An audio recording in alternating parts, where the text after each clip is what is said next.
जयतु भारतम जयतु संस्कृतम। नमस्कार दोस्तों, स्वागत है आप सभी का आपके अपने YouTube चैनल देववाणी संस्कृत संस्थान रोहतक में। उम्मीद करते हैं आप सभी कुशल मंगल होंगे। तो हमने शिशुपाल वध के जो हैं 2 भाग कर लिए, यानी कि हमने उसका सामान्य परिचय, थोड़ा सा उसका सार कथा का, और इसके अतिरिक्त हमने 5 श्लोक किए हैं। तो अब हम आगे की भूमिका यानी कि आगे के जो श्लोक हैं, छठे श्लोक से आज हम प्रारंभ करेंगे। सबको पता है कहानी का कि जो है नारद इंद्र के कथना अनुसार शिशुपाल के वध का संदेश लेकर के श्री कृष्ण के पास आए हैं और उनसे वार्तालाप किया है। लेकिन प्रथम जो 10 श्लोक हैं उसमें केवल और केवल महर्षि नारद के जो शोभा है, जो छटा है, उसका ही वर्णन किया गया है। ठीक है, तो हमारा जो छठा श्लोक है उसमें देखिए, पिशंग मंजिर युजम अर्जुन छवि में वशानम एण अजिनम अंजन धुति स्वर्ण सूत्र आकलित अधर अम्बराम विडम्बयंतम क्षिति वाशसम तनुम।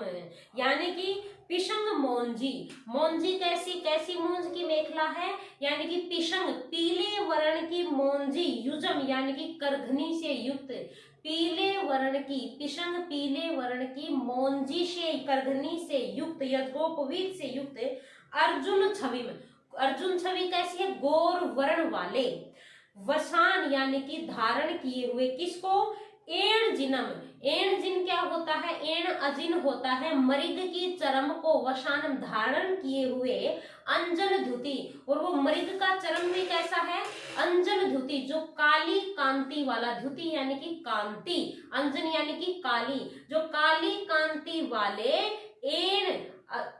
एण अजिनम, एण अजिनम यानी कि हिरण यानी मृग की चरम को वशानम धारण किए हुए, और पीले रंग की मोरवी को, मूंज की मेखला करघनी को धारण किए हुए, और अर्जुन छवि गोर वर्ण से युक्त, स्वर्ण सूत्र आकलित धरा अम्बरम यानी कि स्वर्ण सोने के सूत्र यानी कि सोने के धागे से आकलित बांधे हुए, अधर अम्बराम आधे वस्त्रों वाले, यानी जिसने कि आधे वस्त्रों को धारण कर रखा है, विडम्बयंतम यानी कि प्रतीत हो रहे हैं, कैसे प्रतीत हो रहे हैं, क्षिति वाशसम तनुम, किसके शरीर के जैसे, क्षिति वाशस, क्षिति वाशस किसके लिए प्रयोग हुआ है, क्षिति वाशस प्रयोग हुआ है बलराम के लिए, वो ऐसे प्रतीत हो रहे हैं, वो बलराम के सदृश प्रतीत हो रहे हैं, मानो कि उन्होंने स्वर्ण से यानी कि सोने के धागे से अपने अधर वस्त्रों को आकलित यानी बांध रखा है, और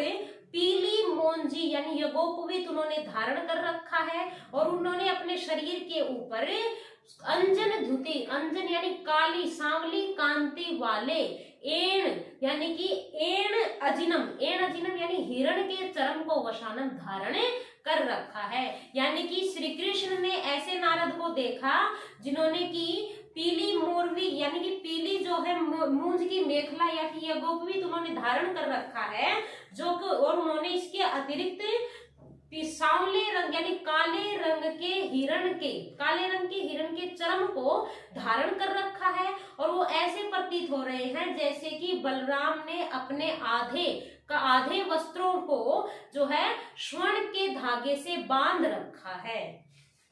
अब इसके अतिरिक्त देखो, इसमें जो है क्षिति वाशस जो है वो बलराम के लिए प्रयोग हुआ है, और बलराम की उपमा या नारद की उपमा किसके साथ की गई है, बलराम से, तो इसमें उपमा अलंकार है, वंशस्थ छंद है ही है।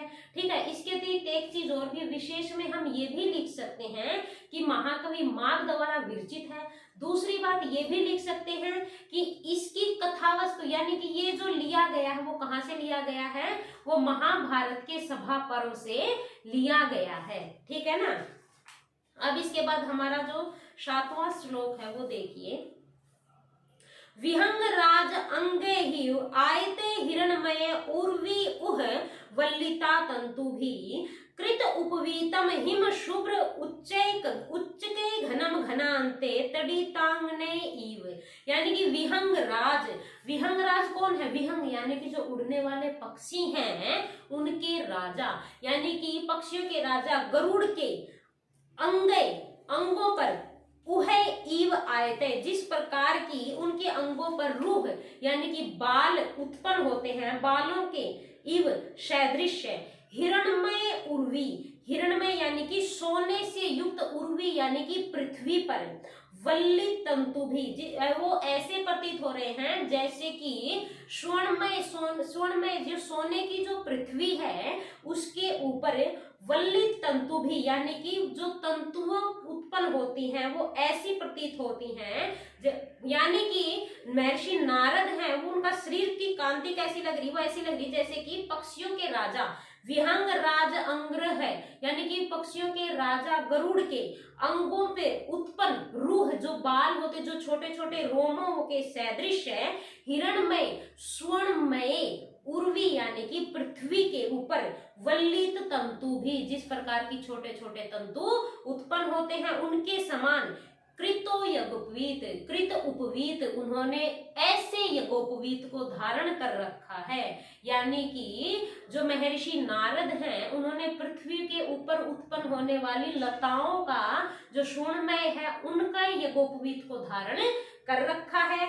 हिम शुभ्र उच्चके घनम, हिम शुभ्र यानी कि बर्फ के समान, हिम क्या है, बर्फीला पर्वत होता है, बर्फ के समान, शुभ्र यानी कि गोर वर्ण वाले, उच्चके घनम ऊंचे पर्वतों पर, घन अंते यानी कि घन अंते जब बादल आते हैं उनका अंतिम समय यानी कि वर्षा के अंत में, तड़िता अंगने इव जिस प्रकार की तड़िता बिजलियों का, अंगने यानी बिजलियों का समूह के समान यानी कि बिजली जब चमकती है कैसे, हिम शुभ्र यानी कि शुभ्र वर्ण के बादलों में जब वर्षा होने के पश्चात बादल छट जाते हैं बिल्कुल श्वेत वर्ण के बादल होते हैं और उनके बीच में जैसे लाल बिजली चमकती है वो यज्ञोपवीत उनके शरीर पर वैसे ही सुशोभित हो रहा है। इसमें देखो एक तो चौथा जो चरण है उसमें उत्प्रेक्षा अलंकार है, दूसरा मेघों की तुलना शरदकालीन की तुलना ये नारद से की गई है, नारद के गोरे वर्ण से की गई है, तो इसमें क्या है उपमा अलंकार है।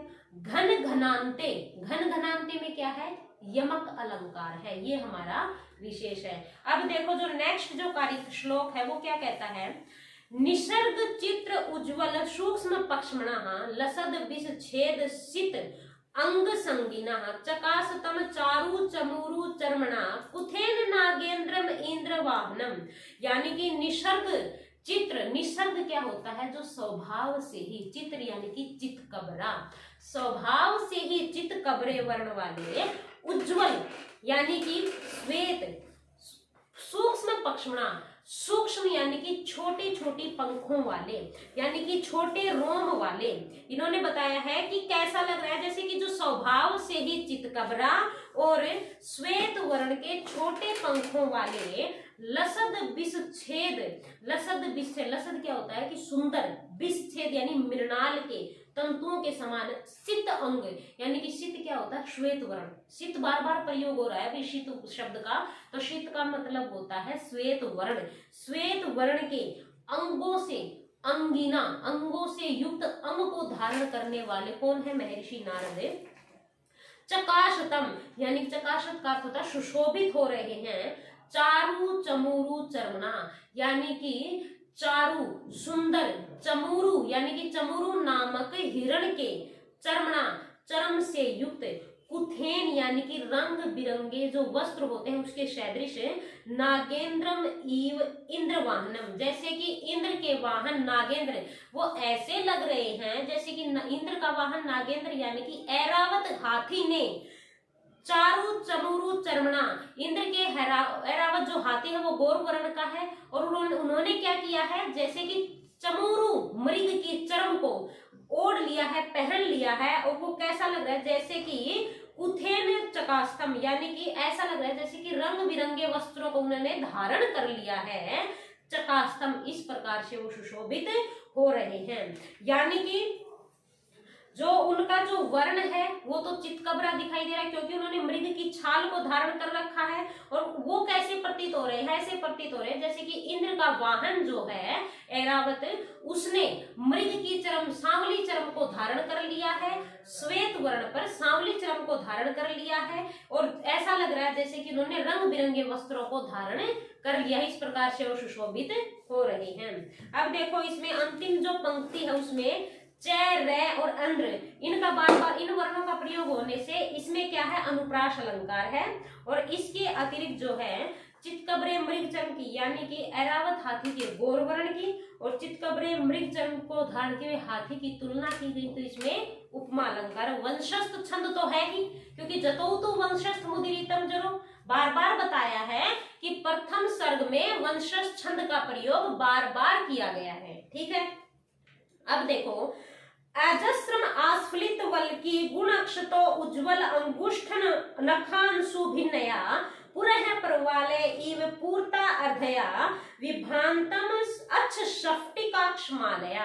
अब जो महर्षि नारद ने धारण क्या कर रखा है, स्फटिक की माला को धारण कर रखा है, अक्षमाला को।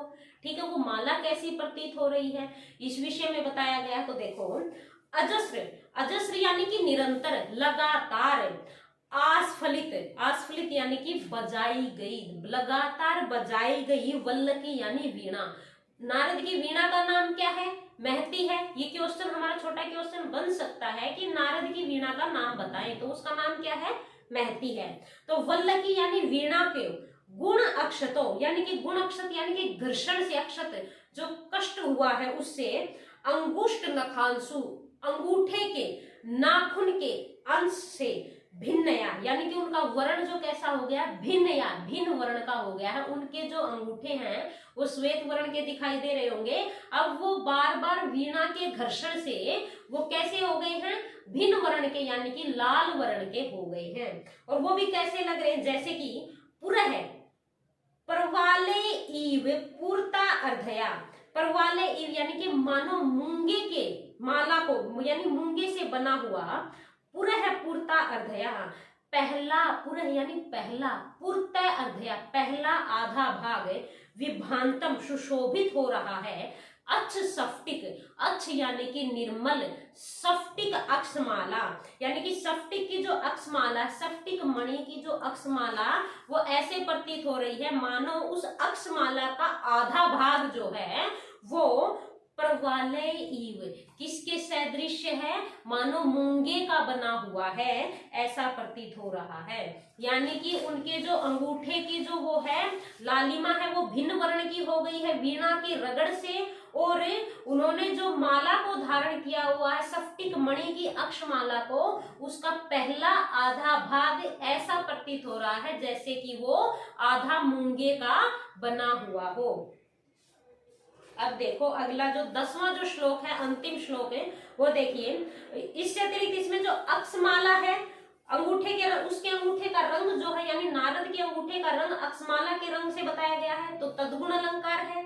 और माला के मूंगे की कल्पना की गई है क्योंकि माला स्फटिक की है लेकिन उसमें मूंगे की माला का भी जो है वो संभावना की गई है, तो उसमें उत्प्रेक्षा अलंकार है। अब उत्प्रेक्षा और जो है तद्गुण अलंकार दोनों इकट्ठे होने की वजह से इसमें संकर अलंकार भी विद्यमान है। इसके अतिरिक्त एक चीज और थी जो बार बार बता रही हूँ, जतौ तु वंशस्थ मुदीरितम जरो, इसको लिखना मत भूलना। और विशेष में वंशस्थ छंद का प्रयोग किया है, ये तो लिखना ही लिखना, बार बार बोल रही हूँ, तुम्हें भी सुन सुन के याद हो गया होगा, इसको भी अवश्य लिखना। अब हमारी जो अगली कारिका 10वीं जो अंतिम कारिका है उसको देखिए। रणत भी घटना आघटनया नभस्वतः पृथक विभिन्न श्रुति मंडलई सवरई सफुटित भवत ग्राम विशेष मूर्छन्नाम अवेक्षमाणम महतिम मुहु मुहु, यानी कि बार बार अवेक्ष। रणत भी आघटनया नभस्वतः, नभस्वतः यानी नभ में जो विचरण करने वाली यानी वायु के, आघटनया टकराने से, नभस्वतः यानी वायु के, आघटनया यानी टकराने से, रणत भी पृथक, पृथक भी, रणद, रणद यानी कि हुंकार, उसकी जो आवाज है वो विभिन्न प्रकार की यानी अलग अलग ध्वनि करने वाले, विभिन्न यानी कि विविध प्रकार के, श्रुति मंडले सवरई, श्रुति के मंडलों के स्वर जो हैं यानी विभिन्न प्रकार के श्रुति मंडल के जो स्वर हैं वो सफुटी भवत यानी कि स्पष्ट रूप से निकल रहे हैं। ग्राम विशेष मूर्छन्ना, ग्रामों की जो विशेष मूर्छन्ना है वो स्पष्ट आवाज कर रही है यानी वो स्पष्ट रूप से निकाल रही है। कौन निकाल रही है? महती महती नामक जो वीणा है वो बार बार जो है स्वरों को निकाल रही है, और मुहुर मुहुर अवेक्षमाणम, और जो नारद जी हैं वो बार बार मुहुर मुहु यानी बार बार, अवेक्षमाणम यानी बार बार उसी की तरफ देख रहे हैं। अब देखो इसने बोला है कि श्रुति मंडली, श्रुति क्या है? स्वर है। अब स्वर का जो श्रुति मंडल है, श्रुति मंडल क्या होते हैं भाई? 7 स्वर होते हैं। 7 स्वर जो है वो कौन कौन से हैं?